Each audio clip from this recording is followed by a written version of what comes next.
Izinkan kami dari kelompok 4 untuk mempresentasikan hasil diskusi kami yang berjudul olahraga profesional. Yang bersangkutan saya Yusuf Masa Putaki dengan NIK 22030002 dan rekan saya diterima dengan NIM akhir 005 dan dengan saya Muhammad Nasir dengan NIM 108. Di sini kami akan membahas tentang apa itu olahraga profesional. Jadi olahraga profesional adalah aktivitas olahraga yang dilakukan oleh atlet atau tim yang mendapatkan kompensasi finansial atau upah untuk penampilan mereka. Tidak seperti olahraga amatir di mana peserta bermain untuk kesenangan atau prestasi hobi. Atlet profesional bermain untuk mencari uang. Kompensasi dalam olahraga profesional bisa berupa gaji, bonus, hadiah turnamen atau mendapatkan dari sponsor. Dan bagaimana sejarah olahraga profesional itu tidak ada catatan yang mengatakan kapan olahraga profesional dimulai. Olahraga profesional besar pertama yaitu bisbol, muncul di timur dan di Midwest pada tahun 1860-an, terutama di tim bisbol, Cincinnati Red Stockings yang tak terkalahkan pada tahun 1869. Liga pertama adalah Asosiasi Pemain Bola Basis Profesional Nasional yang terorganisir secara serampangan.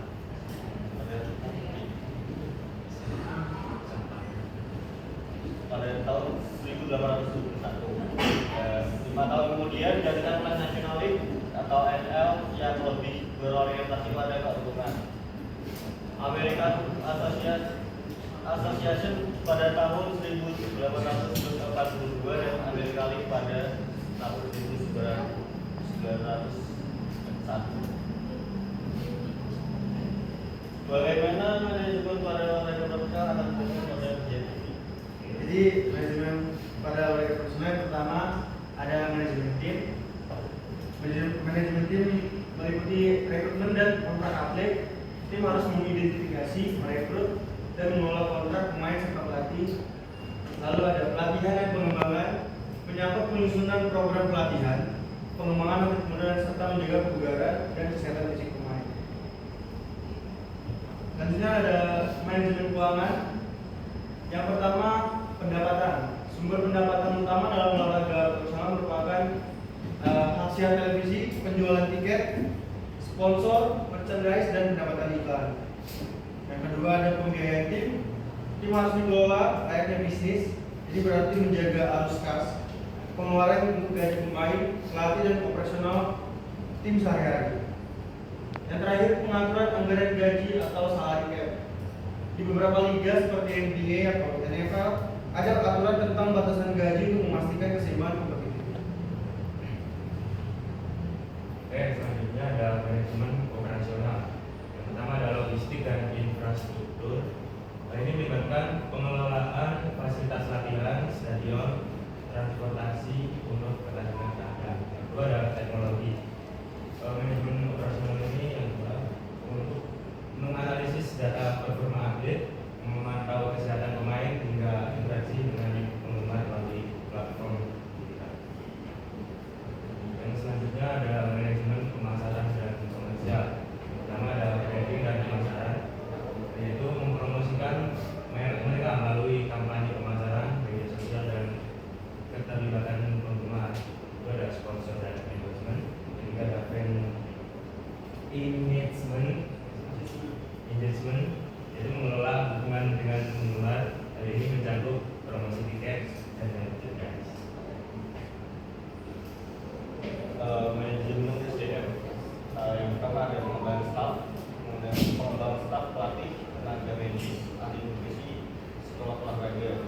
Dan yang kedua ada kesejahteraan pemain, jadi mengelola kesejahteraan fisik dan mental pemain.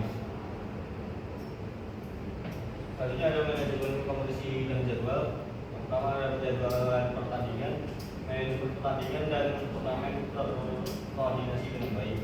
Perencanaan, yang kedua ada perencanaan jangka panjang, mempersiapkan tim untuk masa depan, baik dalam hal pengembangan bakat muda maupun strategi kompetisi jangka panjang. Selanjutnya ada manajemen pengelolaan risiko. Yang pertama cedera pemain. Ini di dalam cedera pemain menyangkut mengenali cedera pemain dan memastikan ada cadangan yang siap digantikan. Yang kedua, risiko keuangan dan hukum. Memiliki perlindungan asuransi dan strategi mitigasi risiko baik dalam hal finansial maupun hukum. Lalu ada manajemen media dan publisitas. Yang pertama hubungan media, interaksi dengan media termasuk konferensi pers, wawancara, dan pengelolaan narasi publik. Terakhir aksia, salah satu sumber pendapatan utama dalam olahraga profesional berasal dari penjualan aksia.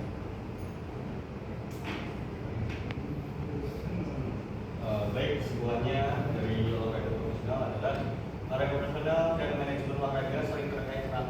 Olahraga profesional melibatkan atlet, tim, dan acara olahraga yang berskala besar dan memiliki audiens yang luas. Dengan tujuan kompetisi dan hiburan, manajemen olahraga di sisi lain adalah disiplin yang mengelola semua aspek operasional, komersial, dan strategis dari olahraga tersebut, termasuk pengelolaan tim, pemasaran, sponsorship, logistik, dan keuangan. Manajemen olahraga memastikan bahwa aktivitas olahraga profesional dapat berjalan lancar, menghasilkan keuntungan, serta memenuhi kebutuhan pemangku dan kepentingan seperti penggemar, sponsor, dan organisasi olahraga itu. Teman-teman, dari materi yang sudah kami katakan, apakah ada yang ditanyakan? Saya membuka satu kan. Iya.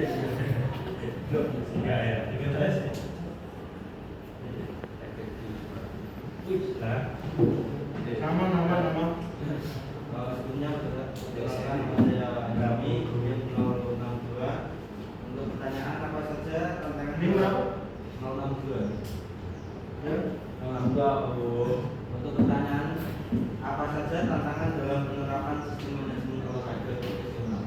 Apa saja tantangan? Dalam penerapan sistem manajemen olahraga profesional.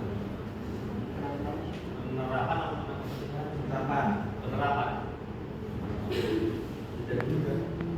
Sistem manajemen Olahraga profesional. ya.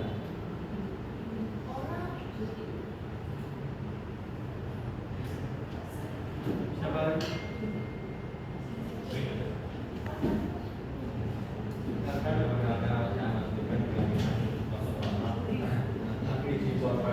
Kosong.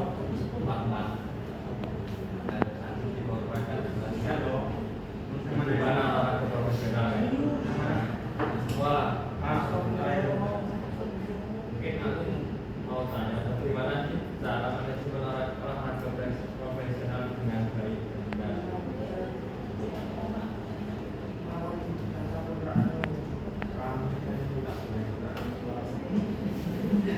Ada lagi ini ya.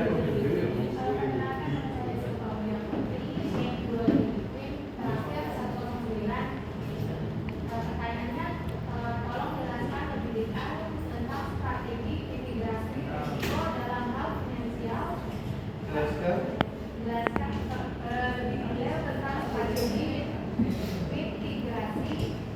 mitigasi risiko dalam hal finansial dan hukum yang perlu dimiliki oleh tim olahraga profesional, dan sebutkan contoh kasusnya.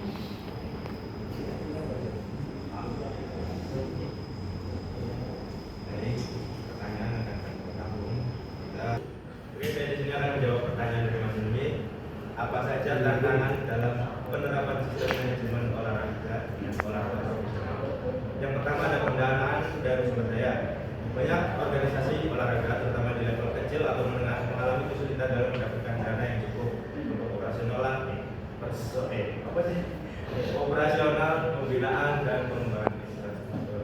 Yang kedua ada kepemimpinan dan tata kelola. Manajemen olahraga memerlukan pemimpin yang kompeten dengan kemampuan untuk membuat keputusan strategi. Yang ketiga ada perubahan regulasi dan hukum. Manajemen olahraga harus selalu mengikuti perubahan peraturan baik di tingkat lokal maupun terkait doping, hak siar, dan regulasi peran pemain. Terima kasih atas jawab. Sudah Mas Yusuf, sudah aku.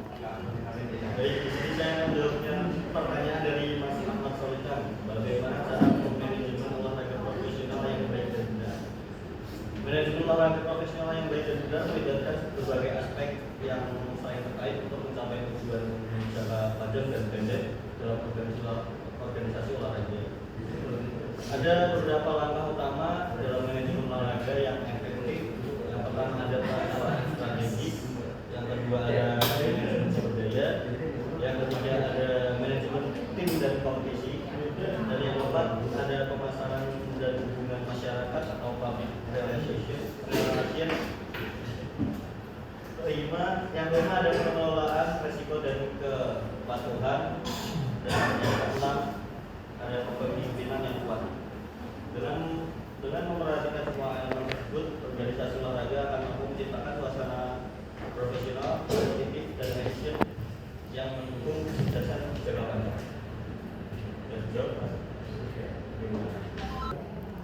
Mungkin pertanyaan ketiga saya akan menjawab, mungkin diringkas saja pertanyaannya, mungkin sama lebih bagaimana strategi mitigasi resiko finansial olahraga dan beberapa contoh kasusnya. Mitigasi risiko finansial itu adalah untuk ini sangat penting untuk memastikan stabilitas dan pertumbuhan jangka panjang. Risiko finansial di olahraga disebabkan beberapa faktor.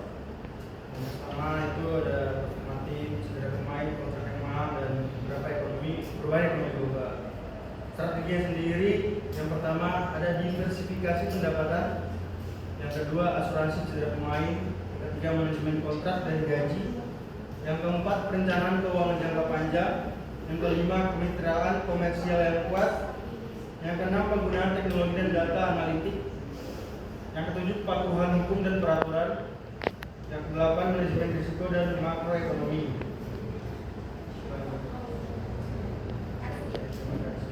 Baik, saya kira cukup untuk presentasi dari kelompok kami yang berjalan.